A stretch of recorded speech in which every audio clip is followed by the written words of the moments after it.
Audiolibros presenta Sentido común por Thomas Paine. Prólogo. Estás a punto de adentrarte en un texto que no es solo historia, es la chispa que encendió la revolución. En un momento de profunda confusión, cuando el mundo se debatía entre la opresión monárquica y el anhelo de libertad, Thomas Paine irrumpió con una voz clara, directa y absolutamente demoledora. Olvida las tediosas disertaciones políticas. Este libro es un llamado a la acción. Paine no habla de teorías abstractas, sino de lo que es obvio, lo que el corazón y la razón te dicen que es justo. ¿Por qué el gobierno, esa herramienta necesaria, se convierte tan a menudo en una carga? ¿Qué hace que una constitución sea genuinamente libre y no una mera ilusión? En este audiolibro despojaremos de su pompa y prestigio a la tiranía hereditaria. Examinaremos sin miedo los errores de sistemas de gobierno complejos y confusos. Y descubriremos que la base de un Estado feliz no es un rey, sino la seguridad y la libertad de cada individuo. Si alguna vez te has preguntado cómo los tiranos mantienen su poder, o si has sentido la necesidad de entender los cimientos de la verdadera democracia, este es tu momento. Abre tus oídos y tu mente. Prepárate para escuchar la obra que despertó a una nación y cuyos principios siguen siendo la espina dorsal de la libertad moderna. Escucha ahora y descubre por qué el sentido común es el arma más poderosa de la humanidad. Capítulo 1. Del origen y designio del gobierno en general. Algunos escritores han confundido de tal modo la sociedad con el gobierno, que hacen muy poca o casi ninguna distinción entre ambas cosas, cuando no solamente son diferentes entre sí, sino que tienen también distinto origen. La sociedad es el resultado de nuestras necesidades y el gobierno el de nuestras iniquidades. La primera promueve nuestra felicidad positivamente, uniendo nuestras afecciones, y el segundo negativamente, restringiendo nuestros vicios. La una activa el trato de los hombres, el otro cría las distinciones. Aquella es un protector, y este un azote de la humanidad. La sociedad en todos casos ofrece ventajas, al paso que el gobierno, siendo un mal necesario en su mejor estado, en su estado peor es intolerable. Porque cuando nosotros sufrimos o estamos expuestos por causa del gobierno a las mismas miserias que podíamos experimentar sin él, nuestras calamidades se aumentan con la reflexión de que hemos causado nuestros padecimientos por los mismos medios con que pretendíamos evitarlos. El gobierno es como el vestido, la divisa de la inocencia perdida. Los palacios de los reyes están edificados sobre las ruinas del paraíso. Si el hombre obedeciera uniformemente los impulsos de la recta conciencia, no necesitaría de otro legislador. Pero no siendo esto así, le es necesario sacrificar una parte de su propiedad para proveer a la seguridad y protección de las otras, siguiendo el dictamen de la prudencia, que le aconseja en este caso escoger de dos males el menor. Por tanto, siendo la seguridad el verdadero objeto y fin de los gobiernos, es consecuencia clara que será preferible a todas aquella forma de gobierno que pueda garantirnos tan inapreciable bien, con el menor gravamen posible. Para adquirir una clara y exacta idea del objeto del gobierno, supongamos un pequeño número de personas establecidas en un lugar apartado y desprendido del resto de la tierra. Ellas representarán entonces a los primeros pobladores de un país o del mundo. En este estado de natural libertad, la sociedad será su primer pensamiento. 1000 motivos inducirán a ello. Las fuerzas de un hombre son tan desiguales a sus necesidades y su espíritu tan incapaz de una perpetua soledad que muy pronto se verá obligado a solicitar la asistencia y ayuda de otro, que recíprocamente necesitará lo mismo de él en igualdad de circunstancias. 4 o 5 individuos así reunidos podrán edificar una mediana choza en medio de un desierto, pero un hombre solo emplearía casi toda su vida en esta faena. Cuando éste ya hubiese cortado la madera, no podría levantarla ni transportarla a su antojo. El hambre, entre tanto, le obligaría a dejar su trabajo, y sus diversas necesidades le llamarían a diferentes tareas. Las enfermedades y las desgracias serían para él todas mortales, porque aunque ni unas ni otras fuesen graves en realidad, le inhabilitarían con todo para vivir, y le reducirían a un estado, que más bien se puede llamar de muerte que de vida. La necesidad, pues, reuniría en sociedad a estos primeros pobladores, los que, permaneciendo siempre fieles a la virtud y a la justicia, vivirían felices sin el apoyo del gobierno, haciendo inútiles las obligaciones de la ley. Pero como la perfección solo se encuentra en el cielo, y los hombres son tan propensos al vicio, resultaría inevitablemente que a medida que fuesen superando las dificultades de la naturaleza, objeto de su unión, se irían desentendiendo de sus deberes y relajando los vínculos de recíproca benevolencia, hasta hallarse en la necesidad de establecer una forma de gobierno que supliese el defecto de virtudes morales. Un árbol le serviría de casa consistorial, bajo cuyas ramas podría juntarse la población entera para deliberar sobre los asuntos públicos. Es más que probable que sus primeras leyes tuviesen solamente el título de reglamentos y que la única pena de su infracción sería la del descrédito público. En este primer parlamento todos los hombres tendrían asiento por derecho natural, pero a medida que la sociedad fuese prosperando, los negocios públicos se irían aumentando igualmente. Los miembros de la comunidad se separarían con el aumento de la población, y la distancia sería un obstáculo para que en todas circunstancias se juntasen todos ellos como al principio, cuando su número era más pequeño, sus habitaciones más vecinas y sus negocios públicos de corta entidad. Entonces se conocería la ventaja de consentir en que la parte legislativa fuese dirigida por un número de individuos escogidos en todo el cuerpo, los cuales tuviesen el mismo interés que los restantes, y obrasen del mismo modo que obraría el cuerpo todo, si estuviese presente. Continuando el aumento de la población, sería necesario aumentar también el número de representantes, y para bien atender al interés de cada parte de la comunidad, se haría indispensable dividir el todo en partes proporcionales, encomendando a cada representante un número competente. La prudencia indicaría igualmente la necesidad de hacer frecuentes elecciones a fin de que los elegidos nunca pudiesen tener un interés diferente del de los electores, pues de este modo, pudiendo aquellos volver a entrar en la clase de estos, serían fieles al público por la imposibilidad de perpetuarse en el mando. Y como esta frecuente permuta debe establecer un interés igual entre todas las partes de la comunidad, éstas se sostendrían mutua y recíprocamente unidas. En esta unión es, pues, en lo que consiste la fuerza de un gobierno y la felicidad de los gobernados, no en el detestable nombre de rey. He aquí el origen y nacimiento del gobierno, que solo es necesario en el mundo a falta de virtudes morales. Su objeto y fin es la libertad y seguridad. Y estos principios de justicia, dictados por la naturaleza y confirmados por la razón, serán eternos. Por más que una brillante y pomposa apariencia deslumbre un momento nuestros ojos, por más que la armonía lisonjee nuestro oído, que las preocupaciones extravíen nuestra voluntad y el interés particular ofusque nuestro entendimiento, de un principio natural incontrovertible deduzco yo mi idea acerca del gobierno, y es que la máquina más sencilla es la que está menos expuesta a descomponerse, y la que una vez descompuesta se repara con mayor facilidad. Guiado por esta máxima, haré unas breves observaciones sobre la famosa y decantada Constitución inglesa.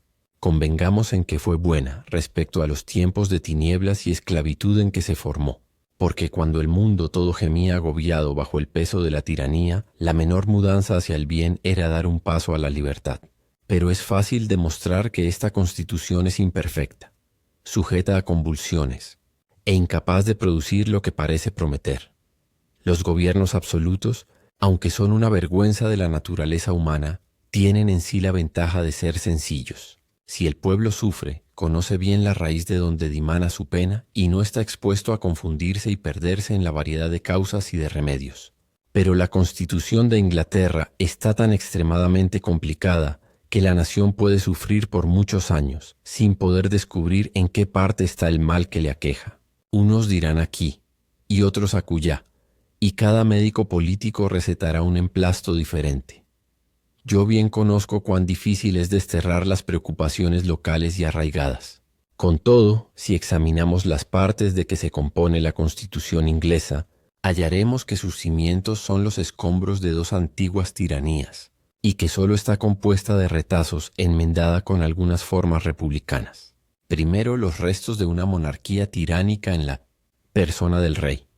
Segundo, los restos de una monarquía aristocrática en las de los pares. Tercero, las nuevas partes republicanas en las personas de la Cámara de los Comunes, de cuya virtud pende la libertad de Inglaterra. Las dos primeras, por ser hereditarias, son independientes del pueblo, por cuya razón y en sentido constitucional no contribuyen en nada a la felicidad del Estado. Decir que la Constitución inglesa es una unión de tres poderes, que se reprimen uno a otro, es una farsa, es cometer un círculo vicioso de ideas contradictorias. Decir que la Cámara de los Comunes coarta la facultad del rey es suponer dos cosas. Una, que no se debe fiar absolutamente del rey, sin recelar el abuso de su autoridad, y que el deseo vehemente de un poder absoluto es la enfermedad natural de la monarquía. 2. Que la Cámara de los Comunes, teniendo por objeto poner límites al poder absoluto, se considera o más sabia o más digna de la confianza que la corona. Pero como la misma Constitución que da a la Cámara de los Comunes el poder de coartar las facultades del rey, negándole los auxilios que necesite, concede después a este otro poder para coartar a la Cámara de los Comunes, autorizándole para rechazar sus proyectos de ley. Se supone segunda vez que el rey es más sabio que aquellos a quienes antes se suponía más sabios que él. ¡Qué absurdo! Hay cosas sumamente ridículas en la composición de la monarquía. Primero se excluye a un hombre de los medios de instruirse en general, y en particular de los de informarse de asuntos en que debe deliberar. Con todo se le autoriza para fallar en materias que requieren la mayor sabiduría. El estado de un rey lo separa del mundo, y sin embargo, los negocios de un rey exigen que él conozca perfectamente a los hombres, por lo cual, oponiéndose singularmente las diferentes acciones de su vida y distinguiéndose unas a otras, se prueba que su carácter es absurdo e inútil. Algunos escritores han explicado la Constitución inglesa del modo siguiente. El rey, dicen ellos, es uno, y el pueblo es otro. Los pares forman una cámara a favor del primero, y los comunes otra a favor del segundo. Pero esto mismo prueba que el gobierno tiene todas las distinciones de una casa dividida interiormente. Y aunque estas expresiones parezcan agradables al oído, en vano se pretendería desentrañarles el sentido por un análisis exacto de las complicadas ideas que contienen. Porque dicho análisis incluye una previa cuestión, a saber, ¿cómo pudo el rey obtener un poder que el pueblo teme confiar y que siempre está obligado a coartar? Un poder semejante no puede ser el don de un pueblo sabio, ni tampoco lo puede ser de Dios, siendo un poder que necesita de restricciones. Con todo, la Constitución lo concede y supone existir semejante poder. Pero como este poder tiene unas fuerzas superiores a las que su objeto necesita, los medios que emplea para conseguirlo son desproporcionados y por consecuencia inútiles. La siguiente comparación aclarará más la materia. Puestas en movimiento todas las ruedas de una máquina a impulsos de otra, en quien resida la fuerza motriz. Aunque alguna o algunas de aquellas pueda estorbar, o como es la palabra, coartar la rapidez del movimiento de ésta, mientras no puedan detenerla, sus esfuerzos serán infructuosos. El primer poder que se mueva seguirá al fin su curso, y lo que pierda en velocidad lo ganará en tiempo. Y como el peso mayor hace siempre subir al menor, resta, pues, conocer a qué individuo concede la Constitución inglesa este mayor peso o este poder, porque éste será el que gobernará al fin. Es claro que la corona es esta parte opresiva en la Constitución inglesa, y también es evidente que tiene el mayor influjo y trascendental consecuencia, por ser la única distribuidora de gracias, empleos y pensiones. Pues aunque los ingleses fueron bastante sabios para cerrar la puerta a la monarquía absoluta, fueron al mismo tiempo bastante locos para entregar la llave a la corona. La preocupación de los ingleses a favor de su gobierno, por el rey, lores y comunes, nace más bien de un orgullo nacional que de la ilustrada razón.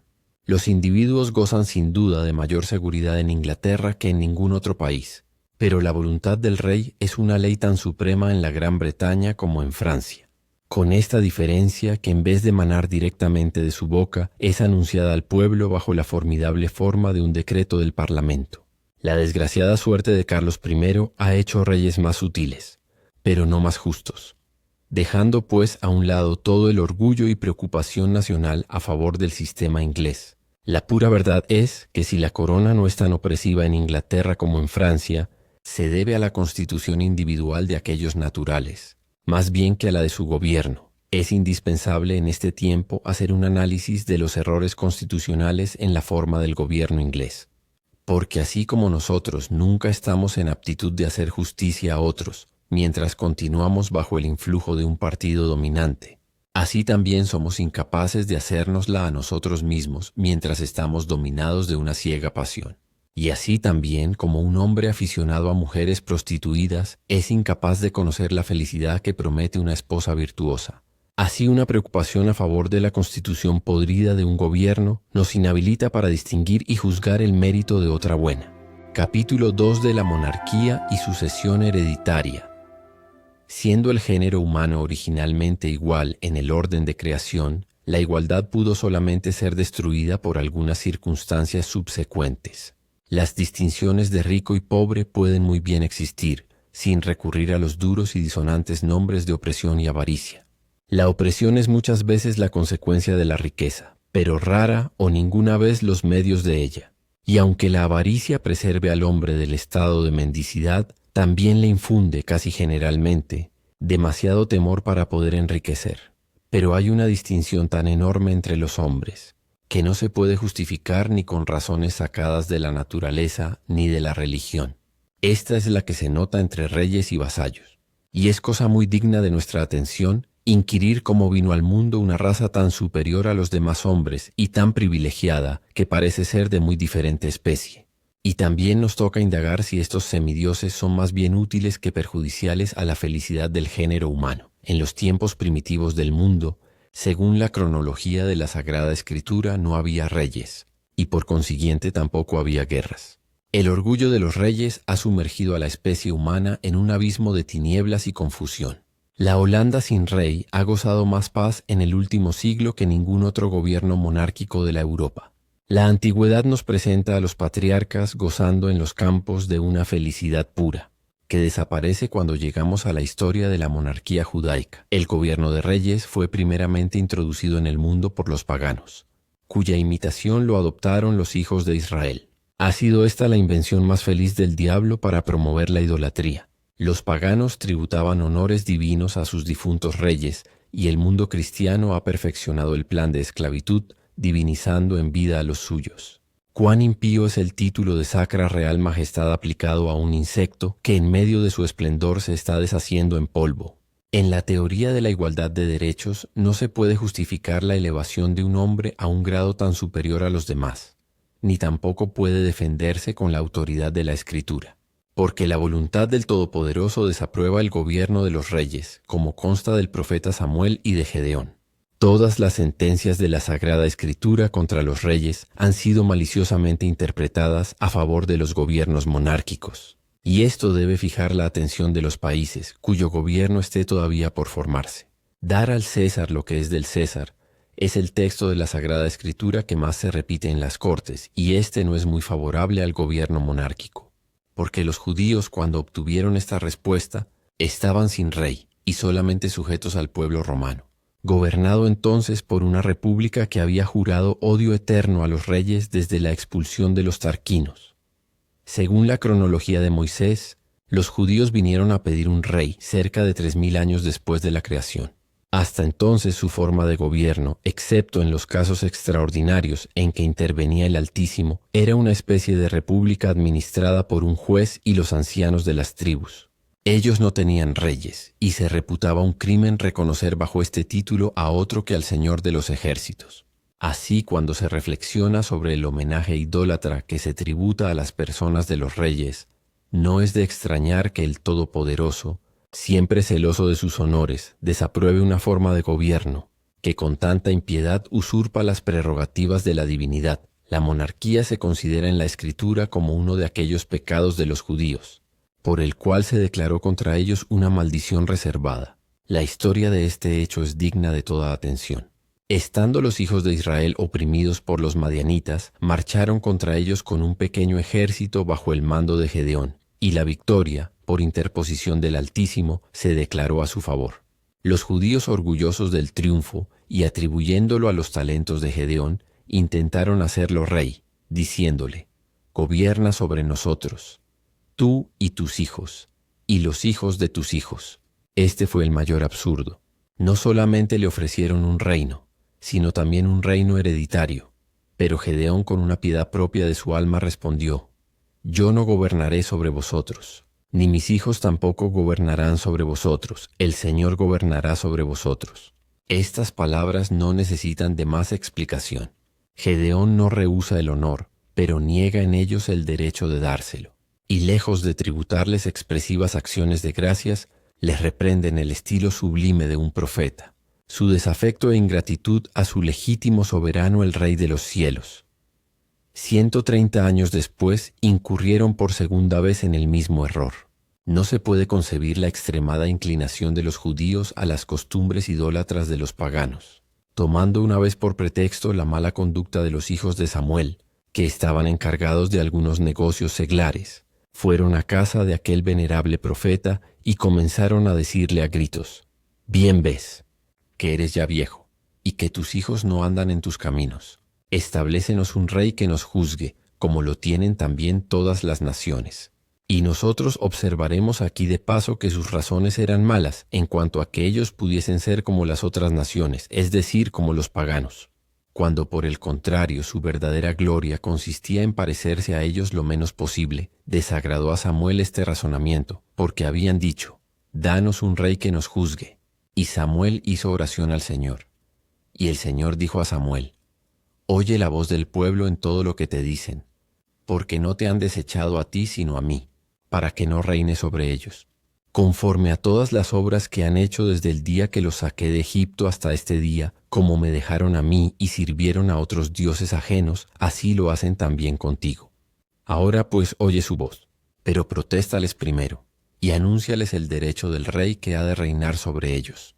Esto es, no el derecho de algún rey particular, sino la conducta general de los reyes de la tierra, a quienes Israel imitaba con tanta ansia. Y no obstante la gran distancia de tiempo y diferencia de usos y costumbres, el carácter es todavía el mismo, y lo será eternamente». Y así Samuel refirió todas las palabras del Señor al pueblo, que le había pedido un rey. Y dijo: «Este será el derecho del rey que ha de mandar sobre vosotros. Primero, tomará vuestros hijos y los pondrá en sus carros, y los hará sus guardias de a caballo, y que corran delante de sus coches». Esta descripción conviene exactamente con el uso del día en las cortes de los reyes. Segundo, y los hará sus tribunos y centuriones, y labradores de sus campos y segadores de sus mieses, y que fabriquen sus armas y sus carros. Tercero, hará también a vuestras hijas sus perfumeras, sus cocineras y panaderas. Esto hace alusión al lujo y lujuria de los reyes. Cuarto, tomará asimismo lo mejor de vuestros campos, y viñas y olivares, y lo dará a sus siervos. Quinto, y diezmará vuestras mieses y los esquilmos de las viñas, para darlo a sus eunucos y criados. Por esto se deja ver que el cohecho, corrupción y favoritismo son los vicios dominantes de los reyes. Sexto, tomará también vuestros siervos y siervas, y mozos más robustos, y vuestros asnos, y los aplicará a su labor. Séptimo, diezmará asimismo vuestros rebaños, y vosotros seréis sus siervos. Octavo, y clamaréis aquel día, a causa de vuestro rey que os habéis elegido, y no os oirá el Señor en aquel día, porque pedisteis tener un rey. Esta es la razón por que continúa la monarquía. Ni el carácter de los pocos reyes buenos que ha habido después santifica el título, ni borra la criminalidad del origen. La alta alabanza dada a David no es como a rey, sino como a hombre grato al Señor.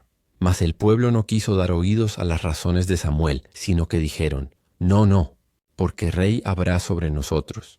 Y nosotros seremos también como todas las gentes, y nos juzgará nuestro rey, y saldrá delante de nosotros, y peleará por nosotros nuestras guerras». Samuel continuó raciocinando con ellos, pero infructuosamente. Representóseles su ingratitud, y nada aprovechó. Y viéndolos plenamente inclinados a su locura, gritó: ¿por ventura no es al presente la siega del trigo? Invocaré al Señor y enviará voces y lluvias, quiere decir truenos y lluvias, que era un castigo por el perjuicio que se le seguía a sus cosechas. Y sabréis y veréis el grande mal que os habéis acarreado delante del Señor, pidiendo un rey sobre vosotros. Y clamó Samuel al Señor, y envió el Señor voces y lluvias en aquel día. Y temió todo el pueblo en gran manera al Señor y a Samuel. Y dijo todo el pueblo a Samuel: «Ruega por tus siervos al Señor Dios tuyo para que no muramos, porque hemos añadido a todos nuestros pecados este mal de pedir rey para nosotros». Estos pasajes de la Escritura son directos y positivos. Ellos no dan lugar a construcciones equívocas, que el Todopoderoso ha estampado en ellos su protesta contra el gobierno monárquico. Es cierto, o la escritura es falsa, al mal de la monarquía hemos añadido nosotros el de la sucesión hereditaria. Y así como la primera es una degradación en nosotros mismos, así también la segunda, pretendida como una materia de derecho, es un insulto y una imposición sobre la posteridad. Porque siendo todos los hombres iguales en su origen, ninguno pudo por su nacimiento tener un derecho para establecer su misma familia con una perpetua diferencia sobre todas las demás. Y aunque alguno pudiese haber merecido de sus contemporáneos algún grado de distinción en la sociedad, con todo, sus descendientes pueden ser indignos de heredarlo. En segundo lugar, como ningún hombre al principio pudo poseer otros honores públicos que los que le fueron dispensados, así tampoco los otorgadores pueden tener autoridad para dar el derecho a la posteridad. Y aunque ellos pudieron decir, nosotros te escogemos para nuestro jefe, no pudieron decir del mismo modo, sin hacer una injusticia manifiesta a sus descendientes, vuestros hijos y los hijos de vuestros hijos reinarán sobre los nuestros para siempre, porque un pacto tan imprudente, tan injusto y tan contrario a la naturaleza, ¿podría acaso en la próxima sucesión ponerlos bajo el gobierno de un pícaro o un loco? La mayor parte de los sabios, en sus opiniones reservadas, han tratado siempre con desprecio el gobierno hereditario. Con todo, es uno de aquellos males difíciles de desarraigar, una vez establecido. Unos someten por temor, otros por superstición.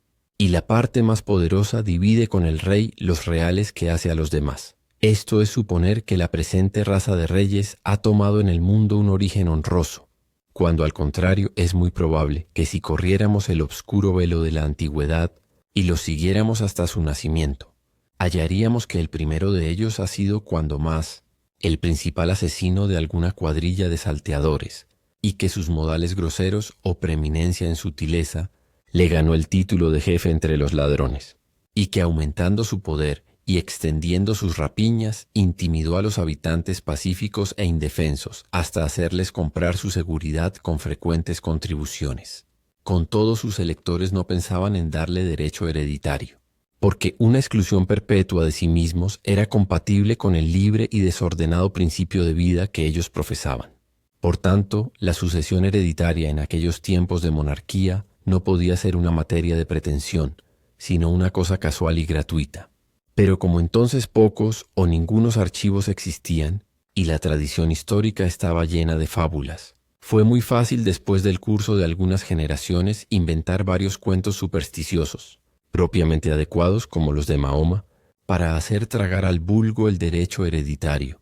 ¿Acaso los desórdenes que amenazaban, o parecían amenazar, por la muerte de un corifeo en la elección de otro nuevo, porque las elecciones entre asesinos no pueden ser muy tranquilas, indujo a muchos al principio a favorecer las pretensiones hereditarias? Y por estos medios sucedió, y ha sucedido después, que lo que fue un mero objeto de conveniencia se ha pretendido al fin como un derecho. La Inglaterra después de la conquista ha conocido un corto número de monarcas buenos, pero ha gemido bajo mayor número de malos. Ningún hombre sensato puede decir que la usurpación de Guillermo el Conquistador fue muy honrosa.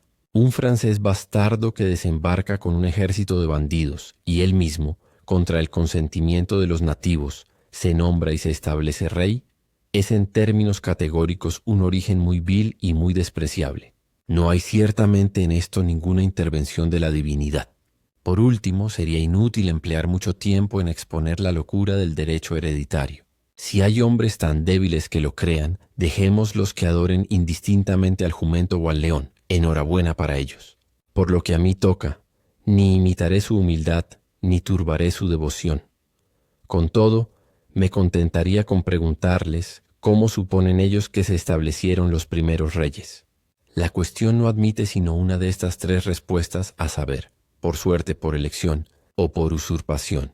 Si el primer rey fue tomado por suerte, esto establece un ejemplo para el otro, que excluye la sucesión hereditaria. Saúl fue por suerte, sin embargo, la sucesión no fue hereditaria, ni parece que hubo intención alguna de que lo fuese.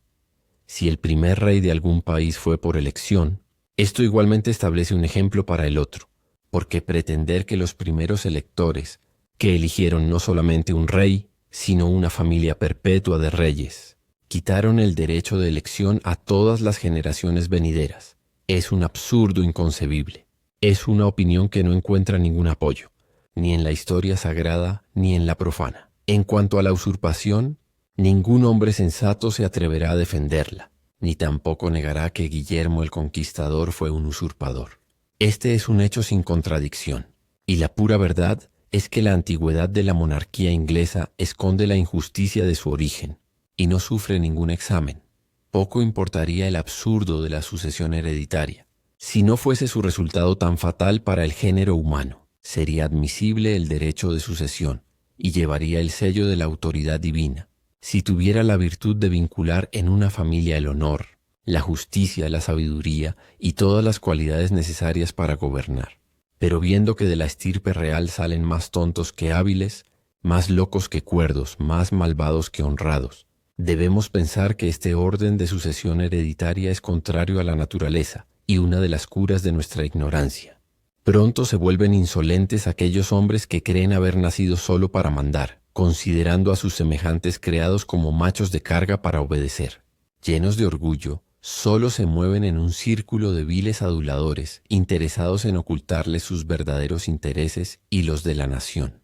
Y cuando suceden en el gobierno, son generalmente los hombres más ignorantes, más viciosos y los más incapaces de mandar. Otro de los males que trae la sucesión hereditaria es que el trono está expuesto a ser poseído por un menor de cualquier edad, en cuyo tiempo la regencia, obrando a nombre del rey, tiene toda la oportunidad y ocasión de hacer traición a su confianza.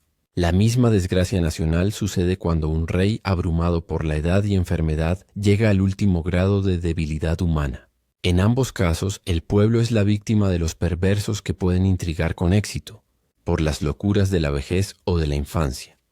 La mejor razón que se ha dado a favor de la sucesión hereditaria es que ella preserva una nación de guerras civiles, y si esto fuera cierto sería de bastante peso. Pero al contrario, es una insolente falsedad con que se ha pretendido engañar al género humano. Toda la historia de la Inglaterra desmiente este hecho.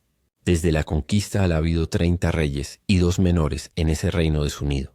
Y en ese tiempo se cuentan a lo menos 8 guerras civiles y 19 revoluciones. Así, lejos de promover la paz dicha sucesión hereditaria, la destruye.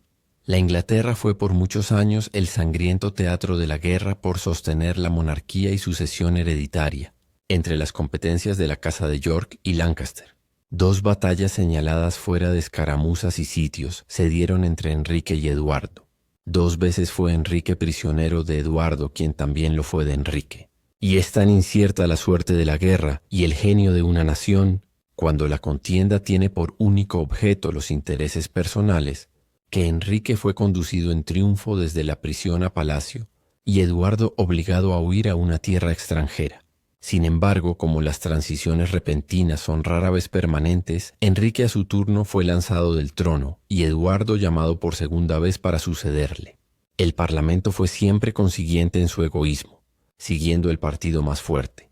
La guerra comenzó en el reinado de Enrique el VI y no se extinguió enteramente hasta Enrique el VII, en quien se unieron las 2 familias, comprendiendo un periodo de 67 años, esto es, desde 1422 hasta 1489. En conclusión, la sucesión de la monarquía hereditaria ha cubierto, no este o aquel reino, sí el mundo entero, de sangre y de cenizas. Es una forma de gobierno reprobada por la palabra de Dios, y por consiguiente funesta a todas las naciones. Si fuéramos a averiguar los asuntos y negocios de un rey, y en muchos países no tienen ninguno, veríamos que todos, después de haber disipado su vida sin ventaja ninguna para la nación, consumidos de fastidio, cansados de la vil adulación de una corte prostituida, se retiran de la escena cediendo su lugar a un sucesor que sigue el mismo orden de inutilidad. En las monarquías absolutas, el peso de los negocios civiles y militares recae sobre el rey. Los hijos de Israel en sus pretensiones alegaban esta razón: y nos juzgará nuestro rey, saldrá delante de nosotros y peleará por nosotros nuestras guerras. Pero en los países en donde hay constitución, en donde el ministerio despacha todos los negocios, en donde el rey no puede ser rey ni general como en Inglaterra, sería muy difícil saber cuáles son sus indispensables razones en beneficio del pueblo. Mientras más se acerque un gobierno al sistema de república, menos tiene que hacer un rey. Es bastante difícil encontrar un nombre propio para el gobierno de Inglaterra. William Meredith lo llama república, pero es indigno de este nombre desde que el corrompido influjo de la corona se ha valido de los mismos empleos y gracias, para pervertir a los representantes de la Cámara de los Comunes, única parte republicana. El gobierno de Inglaterra es casi tan monárquico como el de Francia o el de España, pero gustan los hombres disputar sobre palabras sin entenderlas.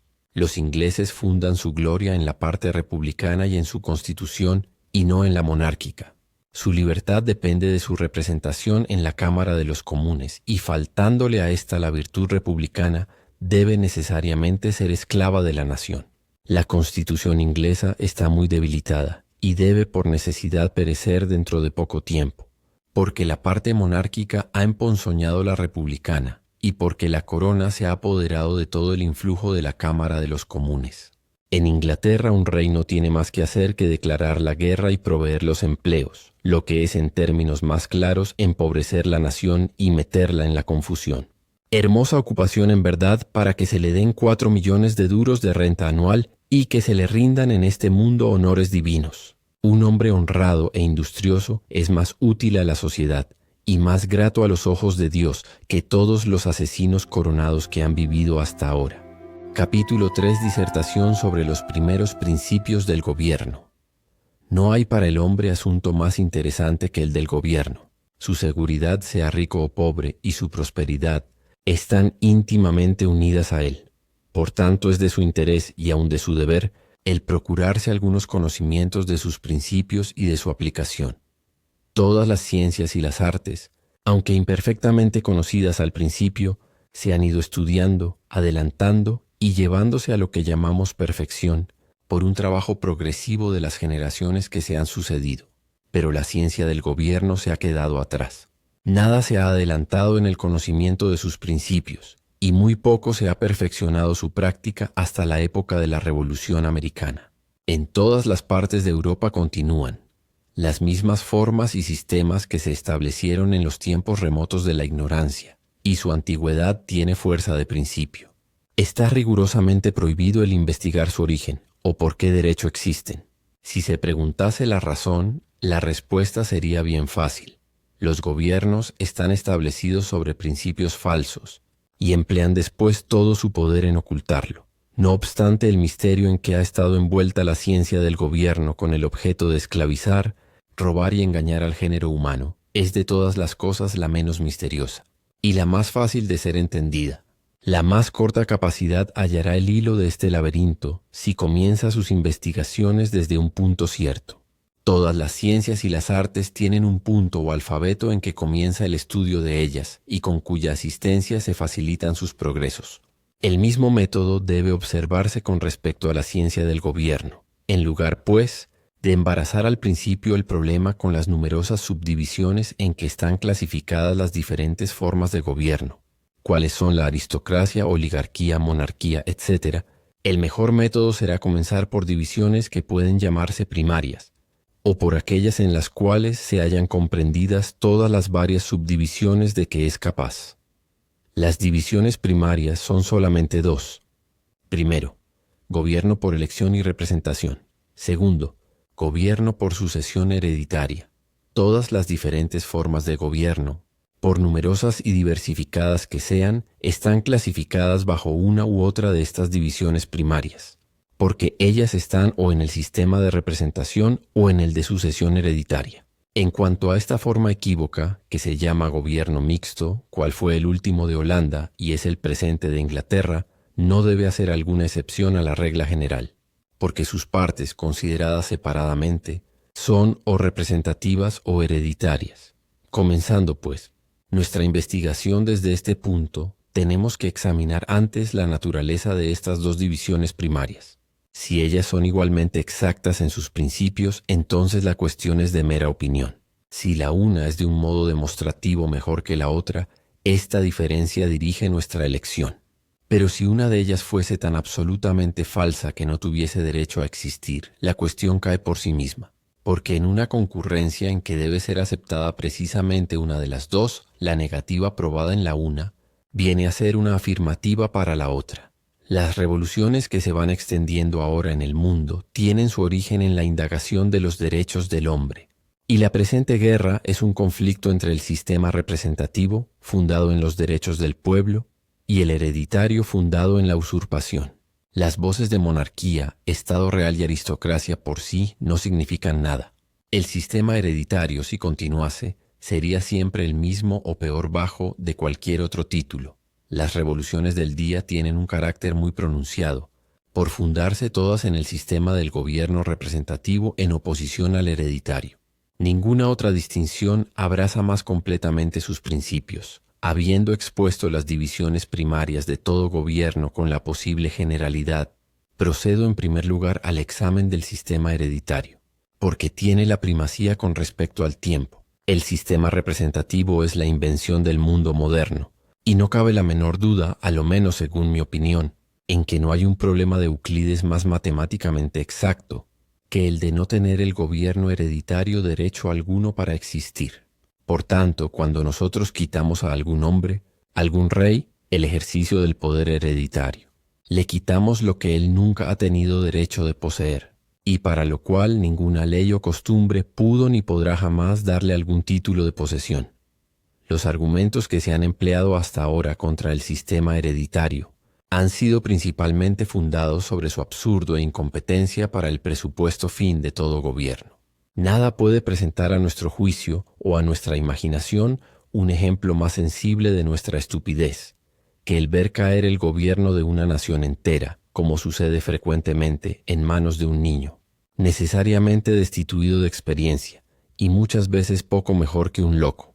Este es un insulto que se hace a todos los hombres de edad, de carácter y de talento del país. Desde el momento que empezamos a raciocinar sobre la sucesión hereditaria, no es posible dejar de reírnos, así como se nos presenta repentinamente a la imaginación un autómata tan ridículo, como es un príncipe heredero. Pero conteniendo la risa que provoca un monigote de esta especie, dejemos a cualquier hombre que se haga a sí mismo esta pregunta: ¿por cuál derecho, pues, ha comenzado el sistema hereditario? Y a buen seguro que no encuentre una respuesta que le satisfaga. El derecho que algunos hombres a algunas familias tuvieron para elevarse los primeros a gobernar una nación y establecer este gobierno como hereditario, no era otro que el que Robespierre tuvo para hacer lo mismo en Francia. Si éste no tuvo alguno, tampoco aquellos lo tuvieron. Y si ellos lo tenían, éste tuvo otro tanto, porque no es posible descubrir superioridad de derecho en alguna familia, en virtud del cual comenzase el gobierno hereditario. Los Capetos, los Guelfos, los Robespierres y Marats, todos están igualmente en la cuestión del derecho. A ninguno le pertenece exclusivamente. Es un paso dado hacia la libertad, conocer que un gobierno hereditario no podía comenzar con un derecho exclusivo en alguna familia, canonizar de derecho el sistema hereditario, alegando para ello la influencia del tiempo, es una suposición absurda, porque sería sustituir el tiempo en lugar de los principios o hacerlo superior a ellos, cuando al contrario el tiempo no tiene más conexión o influencia sobre los principios que los principios tienen sobre el tiempo. Lo que fue una injusticia hace 1000 años, lo es igualmente el día de hoy, y el derecho que se conoce ser justo y legal en el momento que se establece, tiene la misma fuerza que si se hubiese sancionado 2000 años atrás. El tiempo con respecto a los principios es un ahora eterno. Nada influye sobre ellos, nada cambia su naturaleza y cualidades. Además, ¿qué tiene que ver con nosotros la duración de 1000 años? El tiempo de nuestra vida no es sino una corta porción de este periodo. Y si nosotros encontramos existente la injusticia en el momento en que nacemos, en ese mismo instante también empieza para nosotros. Y comenzando desde luego nuestros derechos a resistirla, es lo mismo que si nunca hubiera existido, siendo así que el gobierno hereditario no podía establecerse con un derecho natural en alguna familia, ni derivar alguno del tiempo después de establecido. Solo nos resta examinar si lo tiene alguna nación, para convertirlo en lo que se llama ley, como ha sucedido en Inglaterra. Yo digo que no, y que toda ley o constitución hecha con este fin es una traición contra los derechos de los menores de la nación de aquel tiempo en que se hace, y contra los de las generaciones subsecuentes. Hablaré sobre cada uno de estos casos, Primeramente de los menores y del tiempo en que se hace una ley semejante. Y en segundo lugar, de las generaciones que han de suceder. Una nación, tomando esta palabra en toda su extensión, comprende todos los individuos que la componen, de cualquiera edad que sean, desde su nacimiento hasta su muerte. Una parte de estos será de menores y la otra de mayores.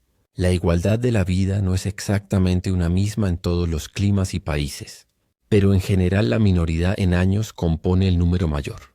Es decir, que el de las personas de menos de 21 años es más grande que el de mayor edad.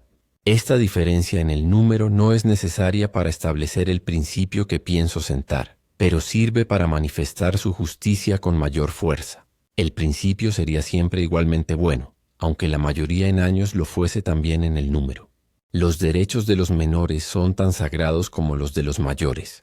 La diferencia está únicamente en las edades de los dos partidos y no en la naturaleza de los derechos. Estos siempre son los mismos y deben preservarse inmunes para la herencia de aquellos cuando lleguen a la mayor edad. Durante la minoridad de estos, sus derechos están bajo la sagrada tutela de los mayores. Los unos no pueden renunciarlos ni los otros pueden disponer de ellos. Y por consiguiente, aquella parte de mayores que forma por aquel momento las leyes de una nación, gobierna por pocos años a aquellos que aún son menores y los deben reemplazar.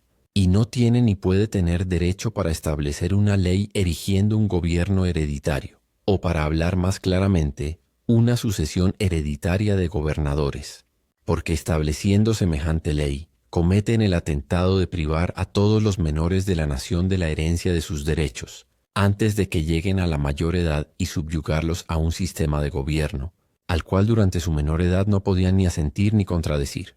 Por tanto, si la ley trata de prevenirse contra el privilegio que tiene esta parte de la nación de ejercer sus derechos en llegando a la edad competente, como lo habría ejecutado estando habilitada por sus años al tiempo de establecerse, entonces innegablemente debe considerarse como una ley cuyo único objeto es el de quitar o anular los derechos de todos los individuos de la nación que se encuentran en la menor edad cuando se establece. Por consiguiente, no hubo derecho para establecer una ley semejante. Paso ahora a hablar acerca del gobierno hereditario con respecto a las generaciones venideras, y a manifestar que tanto en este caso como en el de los menores, no puede haber en una nación derecho alguno para establecerlo. Una nación, aunque existente en todos tiempos, está siempre en estado de renovarse por una continua sucesión. Su curso no puede detenerse. Cada día produce nuevos individuos, acerca a los menores a la madurez y arrastra a los viejos a la tumba. En este no interrumpido curso de las generaciones no hay una parte superior en autoridad a la otra. Si pudiéramos nosotros concebir superioridad en alguna, ¿en qué instante de tiempo o en qué siglo del mundo fijaríamos su nacimiento? ¿A qué causa la atribuiríamos? ¿Por qué evidencia la probaríamos? ¿Por qué criterio la conoceríamos? Una sola reflexión nos enseñará que nuestros antepasados no fueron durante su vida, sino como nosotros, unos censatarios en el gran feudo de los derechos. El absoluto señorío de estos, ni ellos lo tuvieron, ni lo tenemos nosotros. Pertenece a la entera familia de los hombres en todas las edades. Pensar de otro modo es pensar o como esclavos o como tiranos. Como esclavos porque creemos que alguna de las generaciones pasadas tuvo autoridad para obligarnos. Y como tiranos porque creemos tenerla para obligar a las que nos han de suceder. No me parece fuera de propósito procurar definir lo que deba entenderse por una generación. ¿Y en qué sentido se usa aquí de esta palabra? Como que es un término natural, su significación es bastante clara. El padre, el hijo y el nieto son distintas generaciones. Pero cuando hablamos de una generación describiendo las personas en quienes reside la autoridad legal, como distinta de otra con respecto a las personas que han de suceder, deben ser comprendidas en ella todas aquellas que son mayores de 21 años en aquel tiempo. Y una generación de esta especie continuará en la autoridad entre los 14 y 21 años, esto es, hasta que el número de menores que habrá llegado a esta edad sea más grande que el resto que haya quedado de la estirpe precedente. Por ejemplo, si la Francia, en este o en algún otro momento contiene 24 millones de almas, 12 millones serán de hombres y los otros de mujeres. De los primeros 12 millones, 6 serán de edad de 21 años y los otros de menos. Y la autoridad de gobernar residirá en los primeros.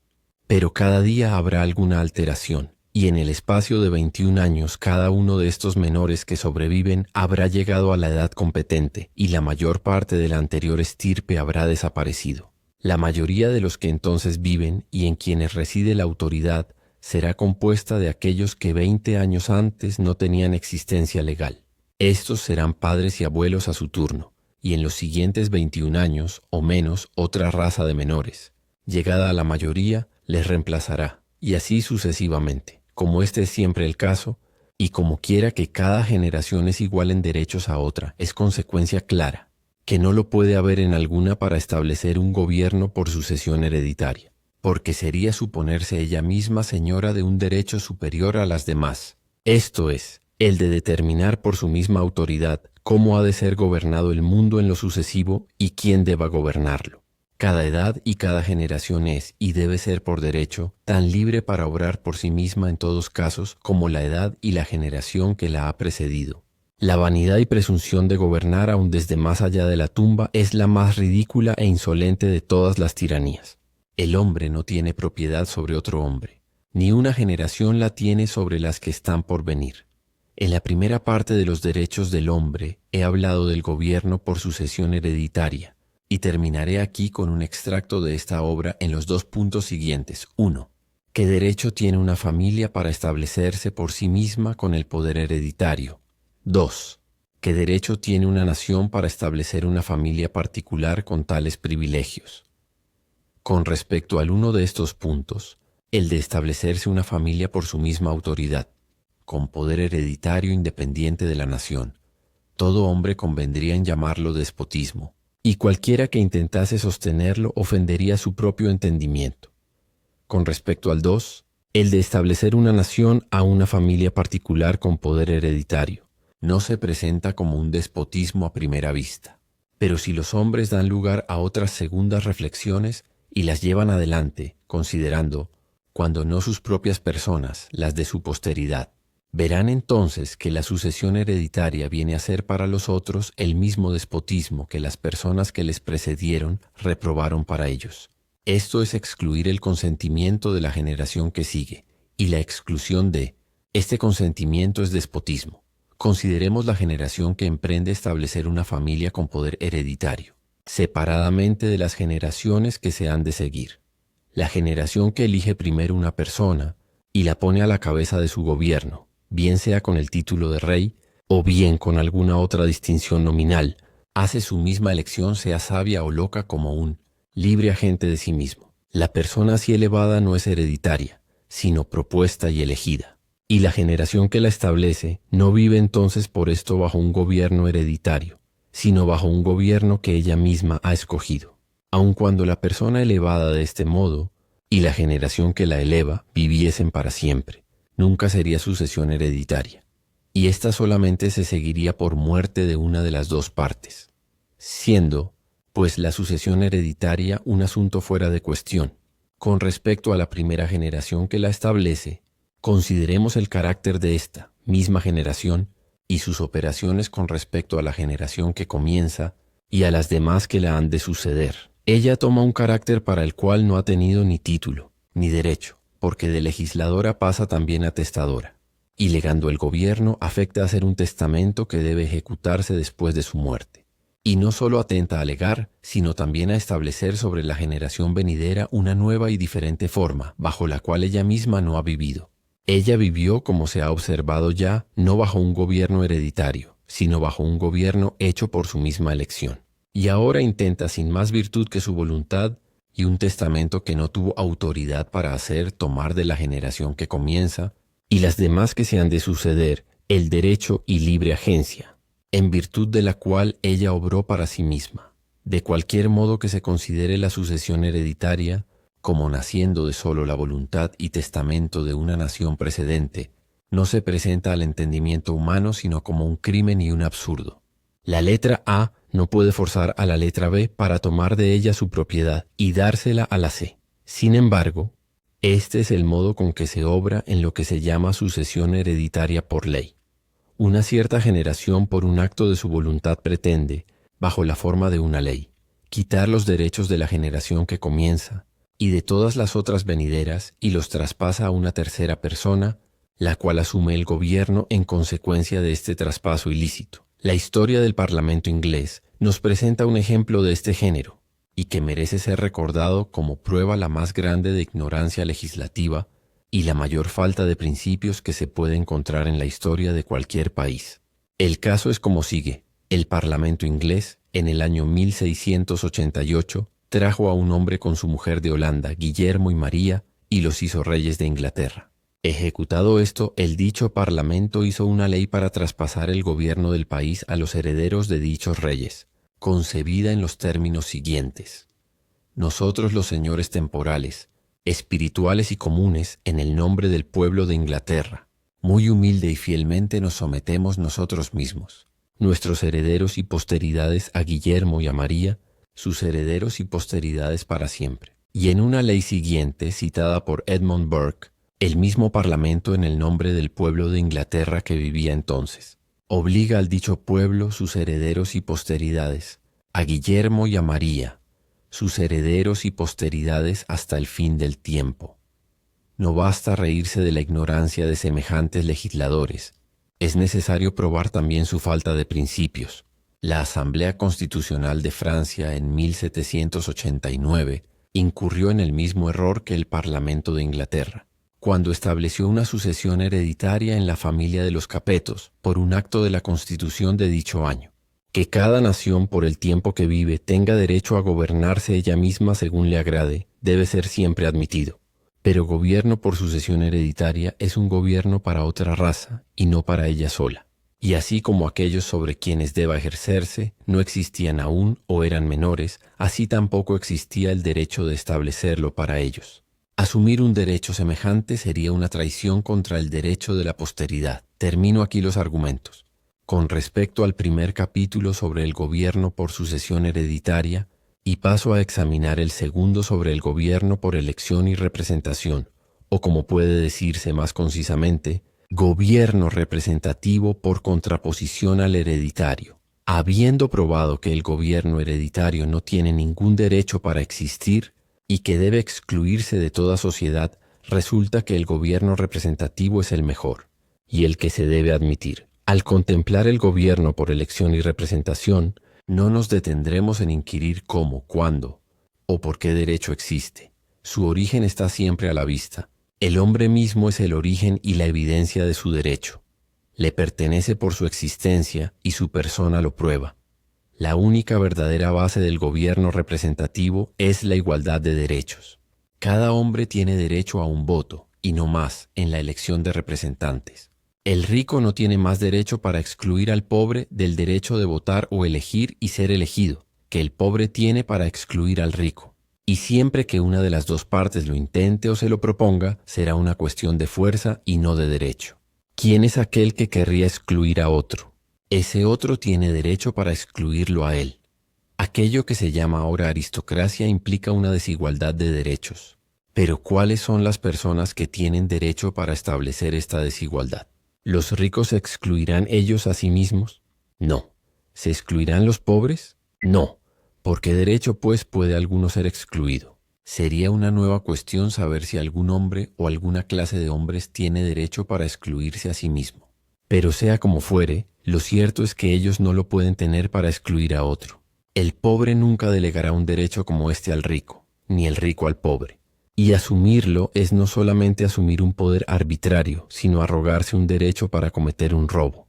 Los derechos personales, entre los cuales el principal es el de votar por sus representantes, son una especie de propiedad del más sagrado carácter. Y aquel que emplease su propiedad pecuniaria, y valido de su influjo, intentase quitar o robar a otro su propiedad de derecho, usaría de su dinero como si usase de armas de fuego, y merecería bien que se le quitase. La desigualdad debe su origen a la combinación de una parte de la comunidad que excluye a la otra de sus derechos.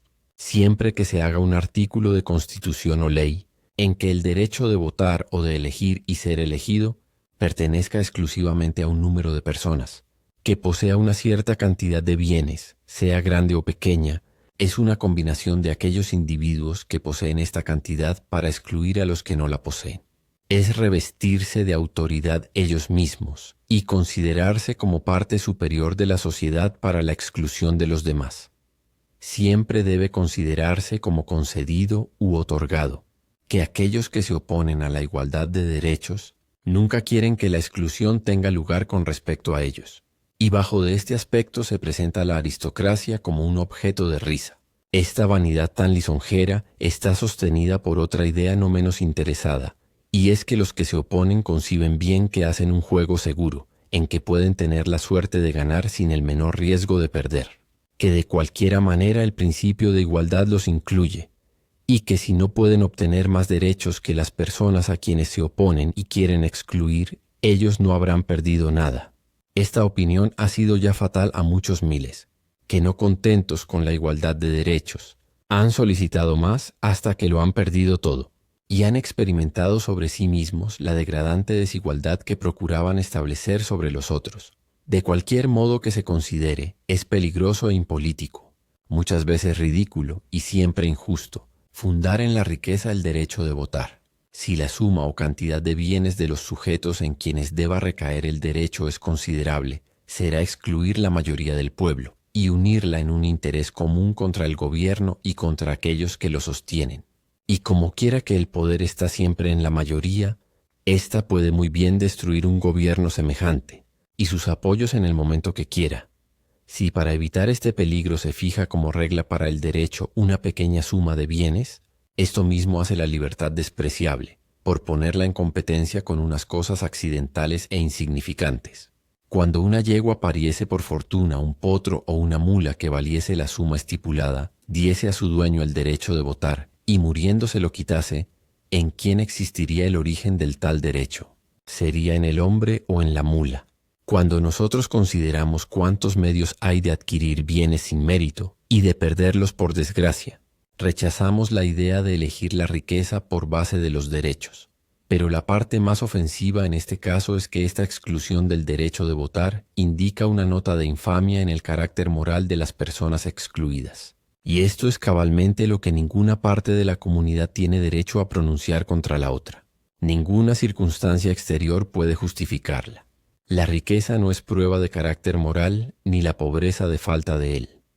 Por el contrario, la riqueza es las más veces la evidencia presuntiva de la maldad, y la pobreza la evidencia negativa de la inocencia. Por tanto, pues, si los bienes, sean pocos o muchos, se consideran como una regla para la preferencia, también deben tener parte en la consideración los medios que se han practicado para adquirirlos. La única razón en que puede fundarse con justicia la exclusión del derecho de votar sería el imponerla en lugar de castigo corporal por un cierto tiempo a aquellos que se propusiesen quitar este derecho a los otros. El derecho de votar por sus representantes es el derecho primario, por el cual son protegidos todos los demás derechos. Quitar este a un hombre es reducirlo al estado de la esclavitud, por cuanto ésta consiste únicamente en estar sujeto a la voluntad de otro, y aquel que no tiene voto en la elección de sus representantes se halla en este caso. La proposición, pues, de quitarle sus fueros a alguna clase de hombres es tan criminal como la de quitarle su propiedad. Cuando nosotros hablamos del derecho, es necesario unir a esta palabra la idea del deber. Derecho viene a ser un deber por reciprocidad. El derecho de que un hombre goza le impone la obligación de garantírselo a otro. Aquel que viola esta obligación incurre justamente en la pena de confiscación de derecho. La fuerza y seguridad permanente de un gobierno es proporcionada al número del pueblo que se interesa en sostenerle. La verdadera y mejor política, pues, debe ser interesar el todo por la igualdad de derechos, porque el peligro se origina de las exclusiones. Es posible excluir los hombres del derecho de votar, pero es imposible excluirlos del de rebelarse contra esta exclusión. Y cuando se les priva violentamente de todos los otros derechos, el de la rebelión viene a ser perfecto y justo. Mientras que los hombres podían estar persuadidos de que ellos no tenían derechos, o que éstos pertenecían a una cierta clase, o que el gobierno era una cosa que existía por un derecho en sí mismo, no era difícil gobernarlos por la autoridad. La ignorancia en que se les tenía y la superstición en que se les instruía proveía los medios de hacerlo.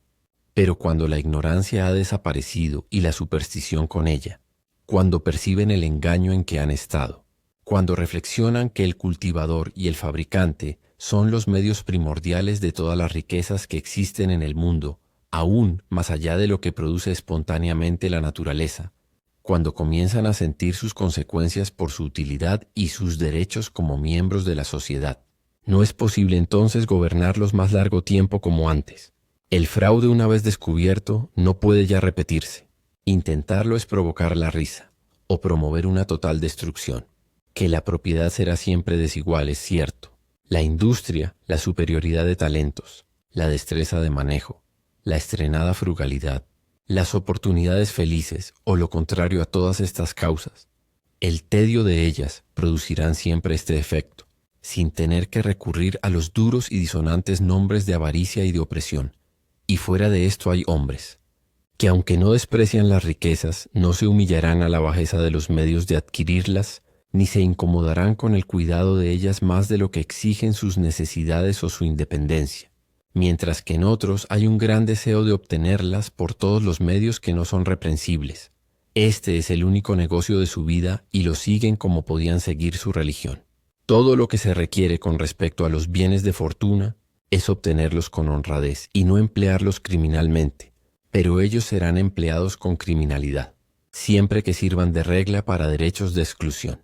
En las instituciones que son puramente pecuniarias, como las de un banco o una compañía mercantil, los derechos de los miembros que componen la compañía son enteramente creados por la propiedad que ellos han puesto en ella, y ningún otro del recio es representado en el gobierno de la compañía, sino los que se originan de la propiedad, ni tiene este gobierno conocimiento de alguna otra cosa que de su propiedad. Pero el caso es del todo diferente con respecto a la institución o gobierno civil organizado bajo el sistema de representación.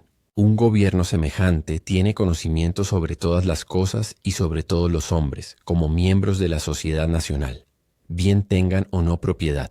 Y por tanto, el principio requiere que todos los hombres y todo género de derechos sean representados. Y uno de ellos es, aunque no el más importante, el derecho de adquirir y disfrutar propiedades. La protección de la persona de un hombre es más sagrada que la protección de los bienes de fortuna. Y además de esto, la facultad de hacer cualquier trabajo o servicio por medio del cual adquiera el alimento o mantenga su familia entra en la naturaleza de propiedad. Esta facultad es una propiedad para él. La ha adquirido y es el objeto de su protección tanto como pueden ser para los otros sus bienes adquiridos por cualquier medio. Yo siempre he creído que la seguridad mejor para la propiedad, sea poca o mucha, es quitar a todas las partes de la comunidad, lo más que sea posible, toda causa de queja y todo motivo de violencia. Y esto solamente puede conseguirse por una igualdad de derechos. Cuando los derechos están seguros, lo está por consecuencia la propiedad.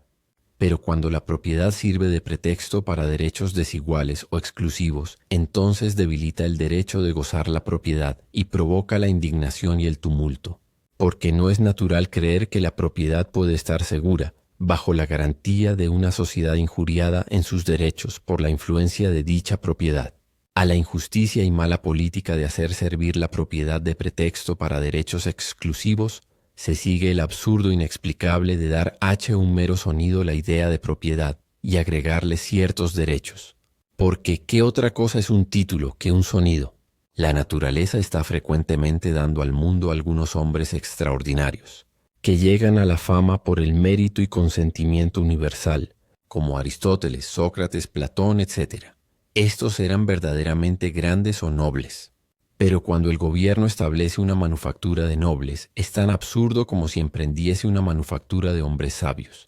Sus nobles son todos contrahechos. Así como la propiedad bien adquirida está mejor asegurada por la igualdad de derechos, así también la mal ganada hace consistir su protección en un monopolio de ellos.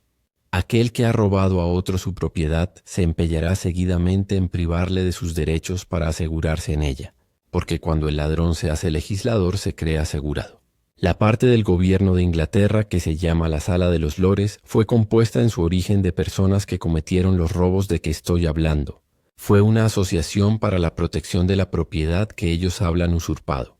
La aristocracia, además de la criminalidad de su origen, produce un efecto injurioso en el carácter moral y físico del hombre.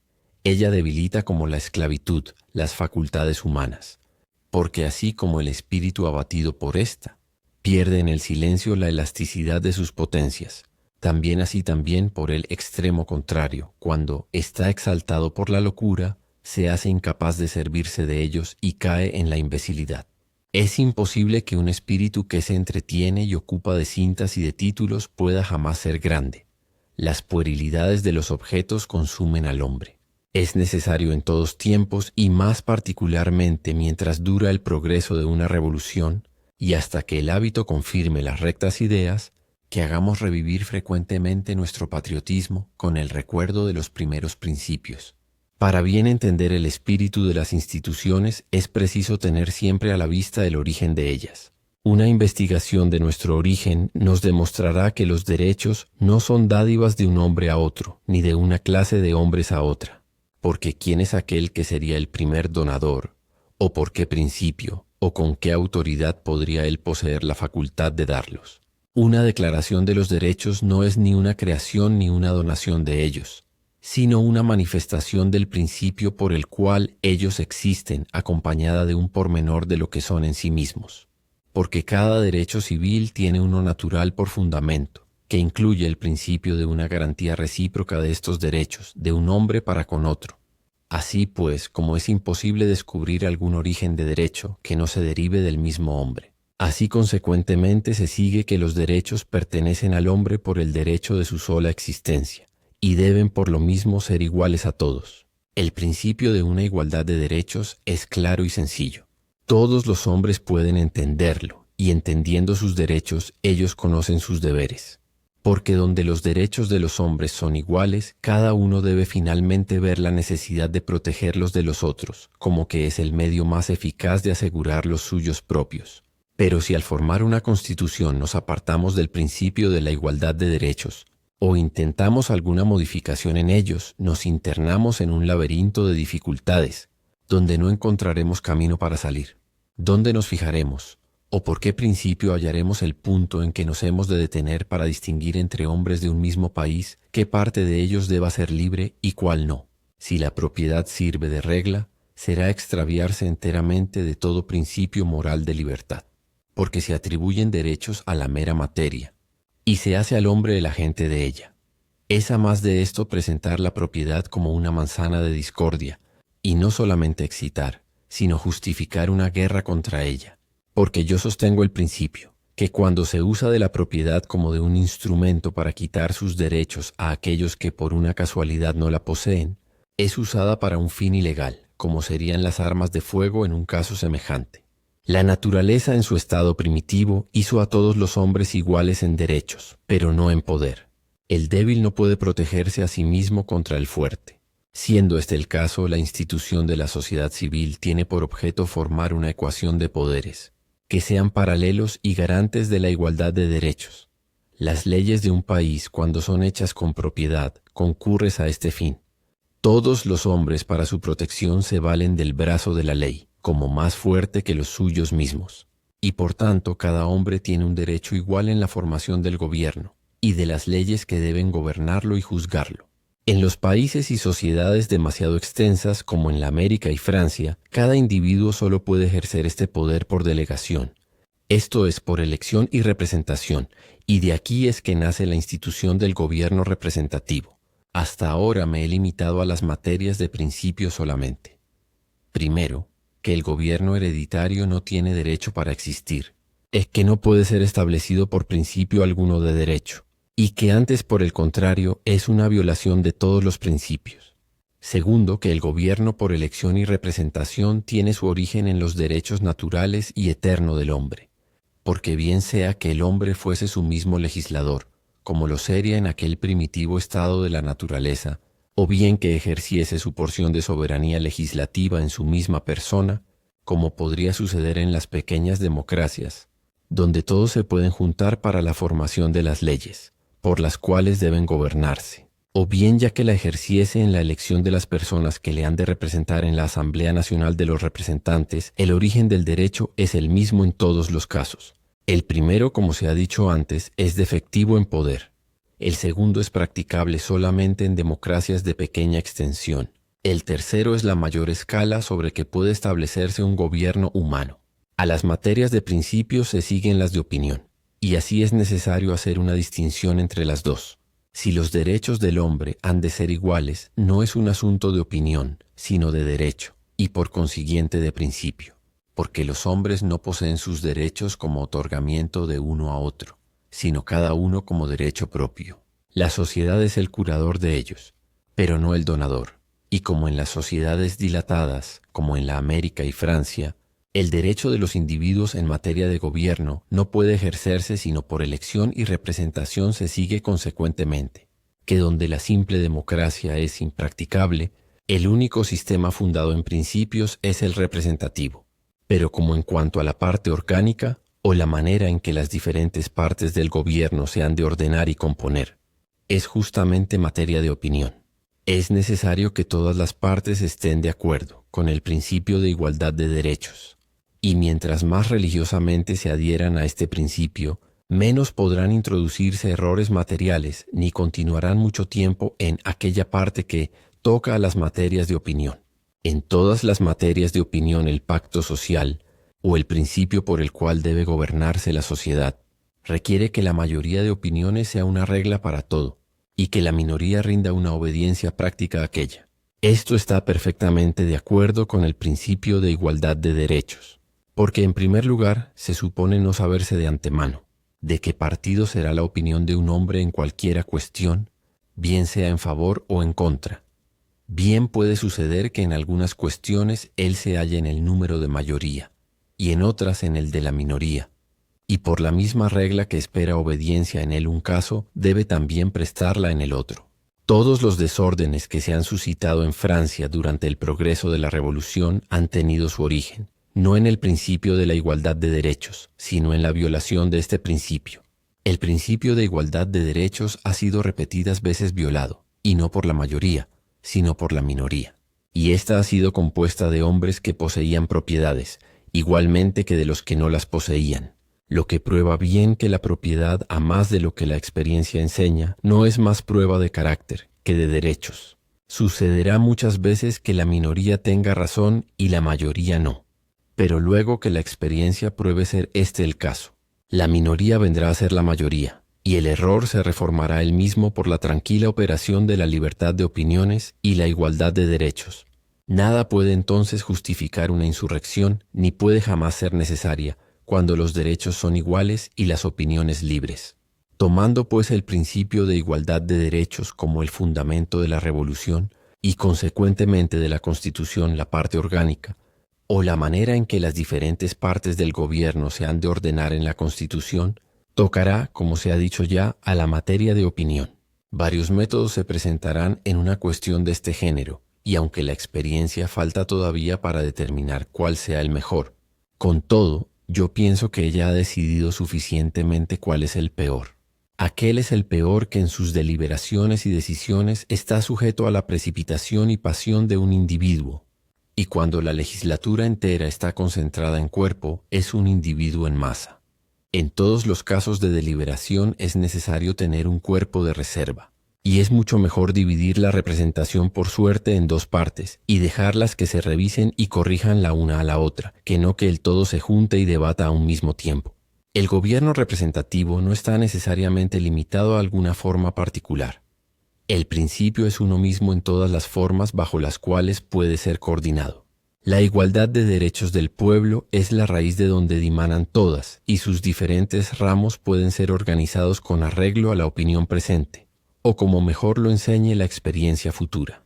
Por lo que respecta al hospital de incurables, como llama Chesterfield a la sala de los lores en Inglaterra, él no es sino la excrescencia de la corrupción, y no hay más afinidad o semejanza entre alguno de los ramos de un cuerpo legislativo, originado del derecho del pueblo y la dicha sala de lores, que entre un miembro regular del cuerpo humano y un lobanillo gangrenado.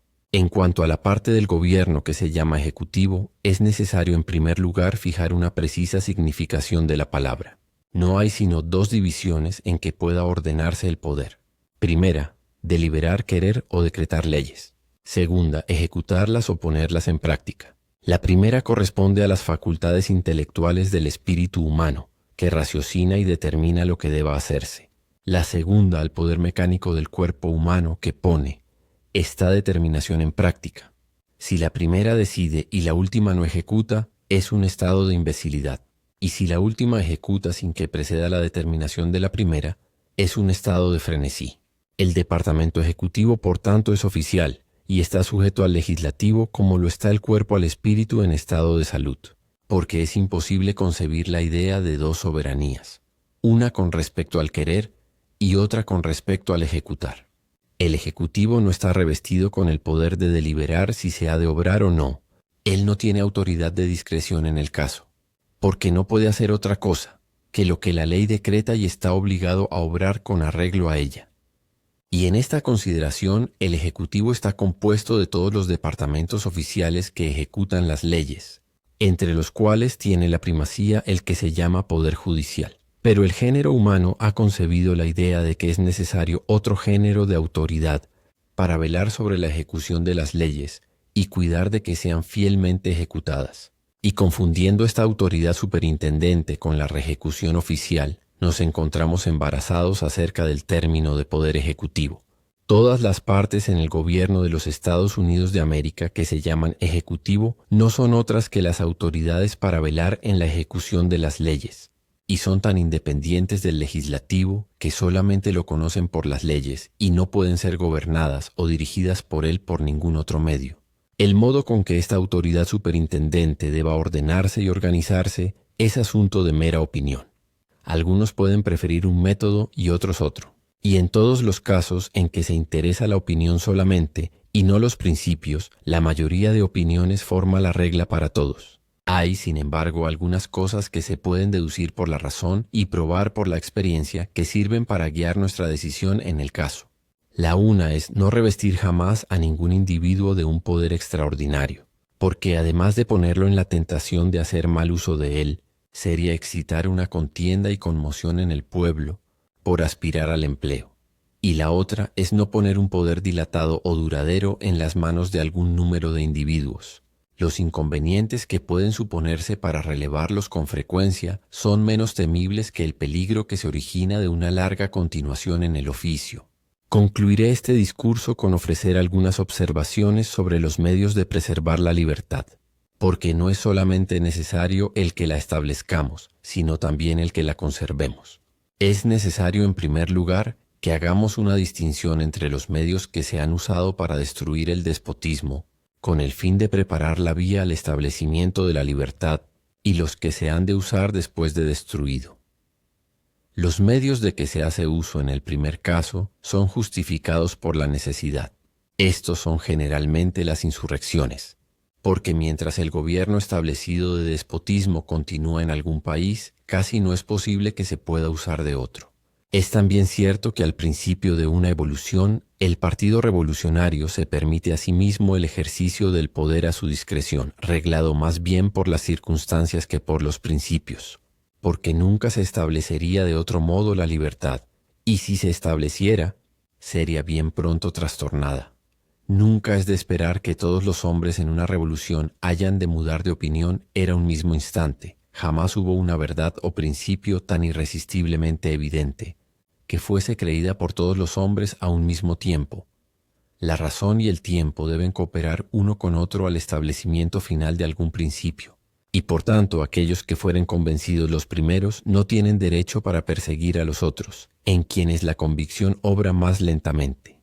El principio moral de las revoluciones es instruir y no destruir.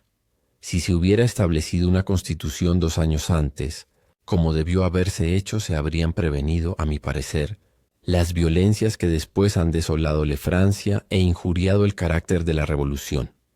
La nación habría tenido entonces un punto de reunión, y cada individuo habría conocido la senda que debería seguir en su conducta. Pero en vez de hacer esto, fue sustituido en su lugar un gobierno revolucionario, una forma sin ningún principio o autoridad. La virtud y el vicio dependían indistintamente de los acontecimientos, y lo que era patriotismo un día venía a ser traición al siguiente. Todo esto era consecuencia de la falta de una constitución, porque la naturaleza e intención de una constitución es prevenir el ser gobernado por partidos, estableciendo un principio común que limitará y gobernará el poder e impulso del partido, y que dirá a todos los partidos: hasta aquí llegarás. y no más. Pero a falta de una constitución, el hombre mira enteramente al partido. Y en vez de gobernar los principios al partido, éste gobierna a los principios. El deseo de castigar es siempre peligroso en la libertad y hace que los hombres se extiendan a interpretar y aplicar mal aun la mejor de las leyes.